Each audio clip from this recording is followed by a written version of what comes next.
di dalam penyusunan RPJMDes, di dalam penyusunan RKPDes dan juga penyusunan RAB, sebenarnya kepala desa itu wajib menghadirkan masyarakat, dibahas bersama, duduk bersama apa yang akan dibangun dalam skala prioritas 1 tahun tersebut.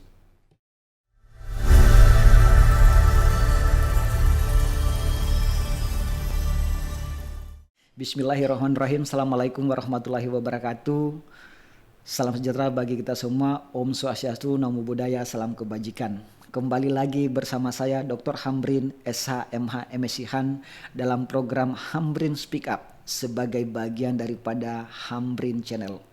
Kepada para pemirsa yang budiman, kali ini saya akan membahas salah satu isu bagi saya adalah ini merupakan isu yang sangat penting, bahkan isu nasional, bukan saja isu daerah.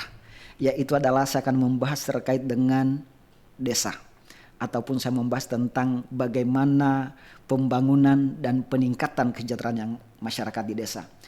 Kenapa saya katakan ini isu nasional? Kita berharap memang pembangunan yang melalui bottom up dari bawah ini itu benar-benar anggaran-anggaran yang telah dibawa di desa mudah-mudahan tidak disalahgunakan dan masyarakat bisa ini menonton Hamrin Speak Up ini bisa menjadi masukan juga agar juga pemerintahan di desa itu bisa lebih terbuka dan juga lebih transparan.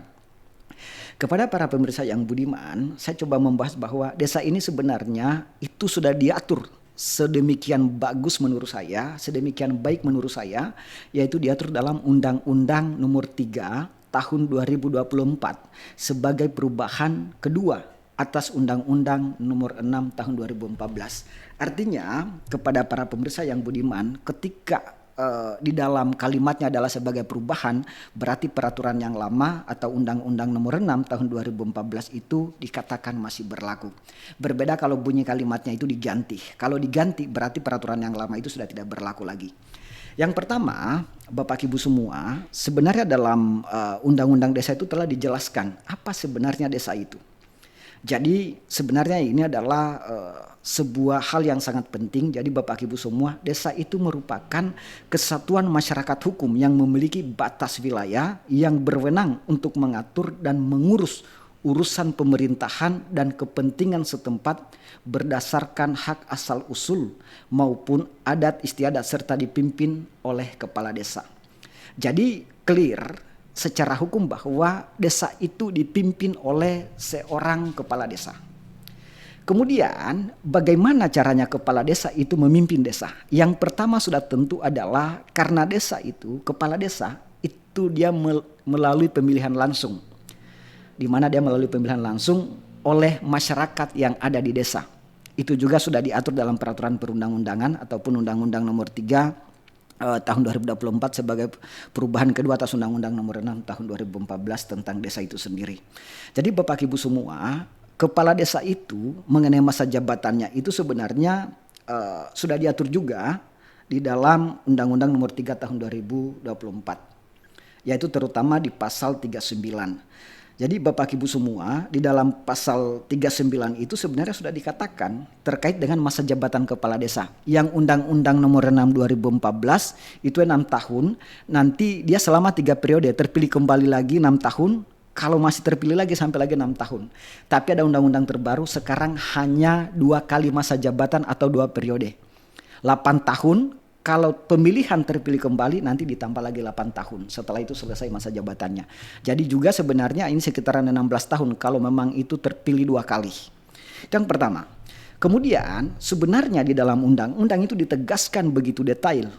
Ketika kepala desa itu sudah terpilih, maka dia sebenarnya wajib membuat yang namanya rencana pembangunan jangka menengah desa yang diistilahkan dengan RPJMDes.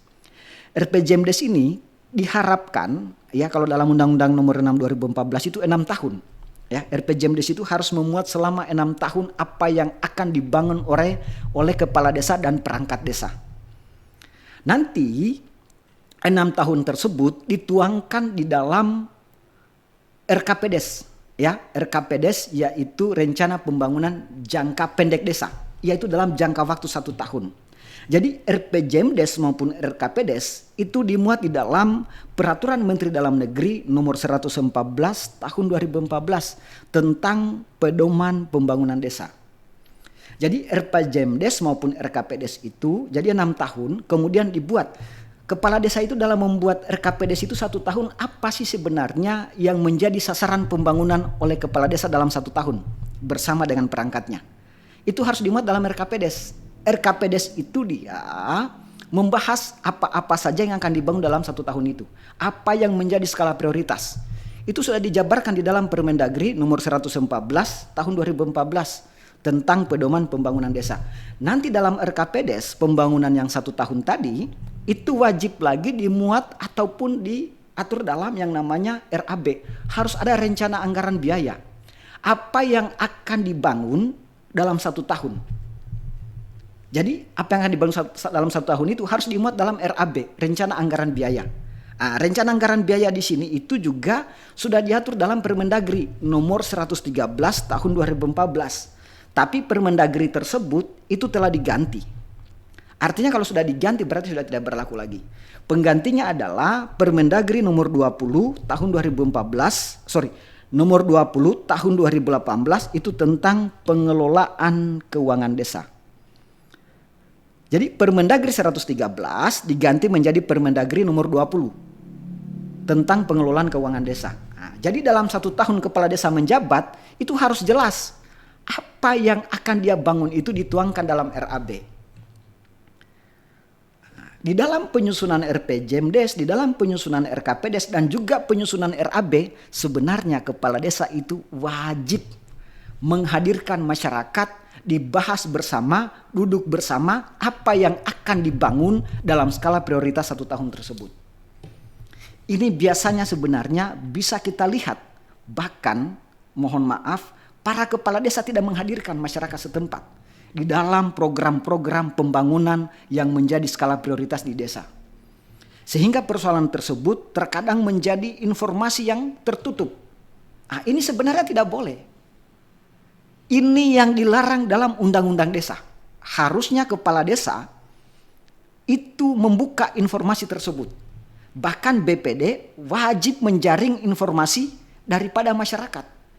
Kalau BPD sendiri sudah diatur di dalam Permendagri terutama di pasal 32 dan pasal 60. Jadi dia diatur dalam Permendagri nomor 110 tahun 2016 tentang BPD itu sendiri. Jadi sebenarnya di dalam undang-undang desa maupun peraturan Menteri Dalam Negeri terkait desa itu sangat spesifik diatur. Kemudian apa yang menjadi hak masyarakat sebenarnya di situ? Ah, ini mestinya jadi kepada para pemirsa yang budiman, ini sebenarnya yang paling penting. Apa sih sebenarnya hak masyarakat yang ada di desa? Nah, ini menjadi poin penting. Sebenarnya hak yang ada masyarakat di desa itu diatur di dalam Pasal 68 ayat 1. Pasal 68 ayat 1 Undang-Undang nomor 6 tahun 2014 itu tentang desa.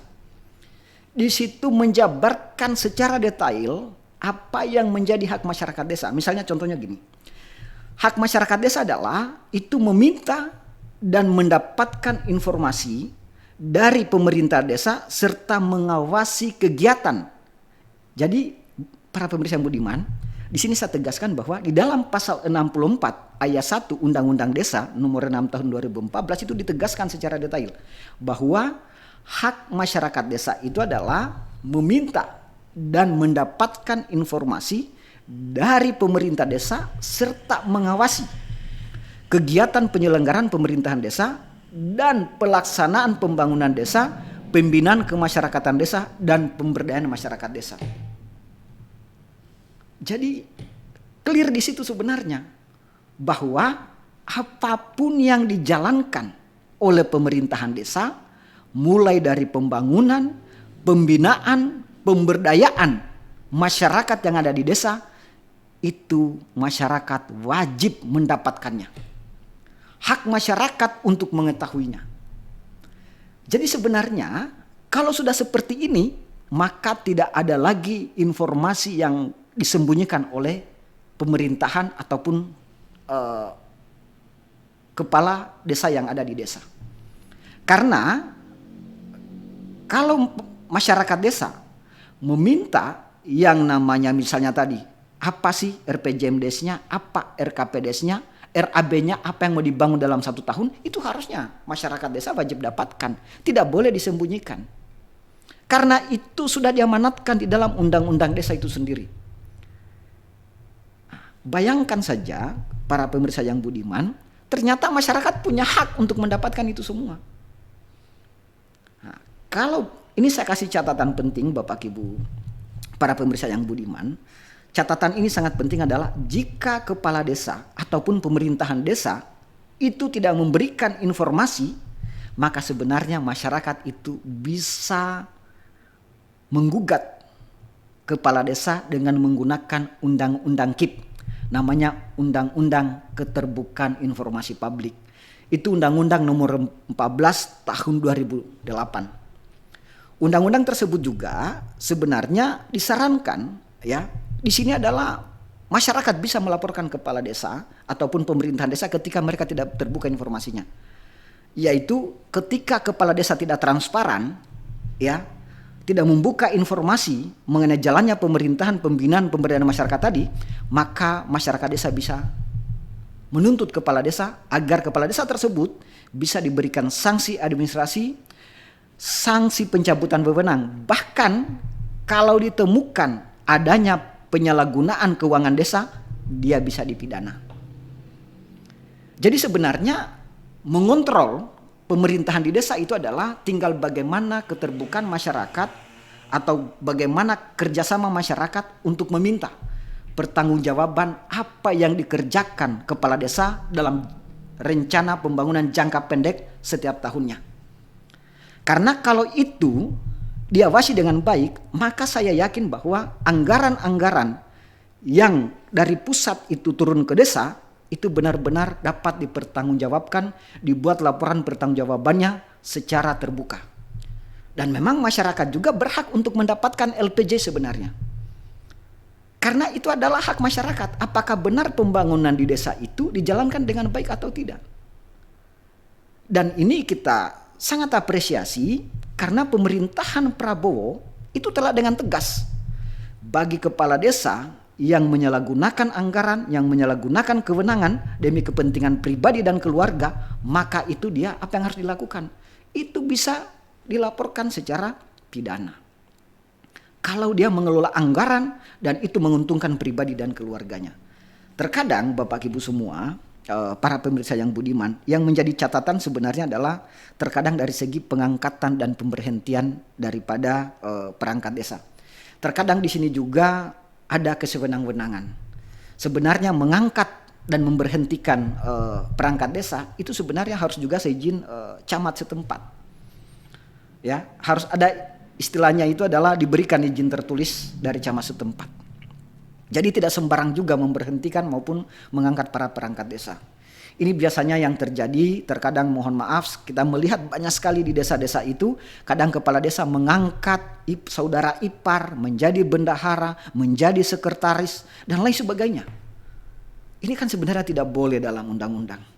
Tapi ya inilah kita harapkan bahwa masyarakat yang ada di desa harus bisa kritis agar anggaran-anggaran tersebut bisa dilaksanakan untuk jelas-jelas dalam rangka pembangunan guna meningkatkan kesejahteraan masyarakat.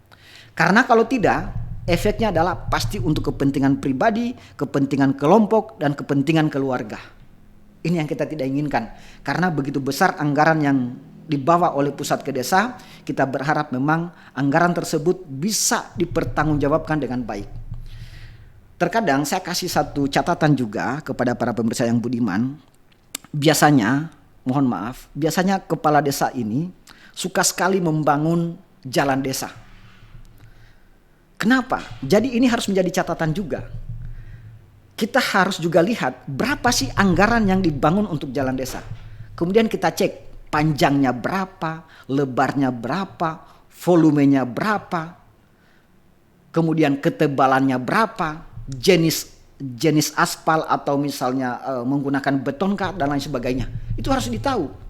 Supaya di situ tidak ada penyelewengan anggaran. Karena di sini terkadang banyak oknum-oknum itu menyelewengkan anggaran.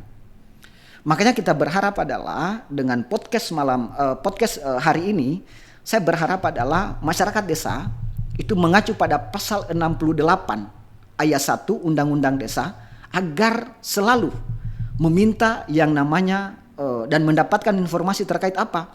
Terkait pembangunan desa, penyelenggaraan pemerintahan desa, pembinaan masyarakat desa sampai pada pemberdayaan masyarakat desa. Supaya apa? Supaya ada keterbukaan informasi.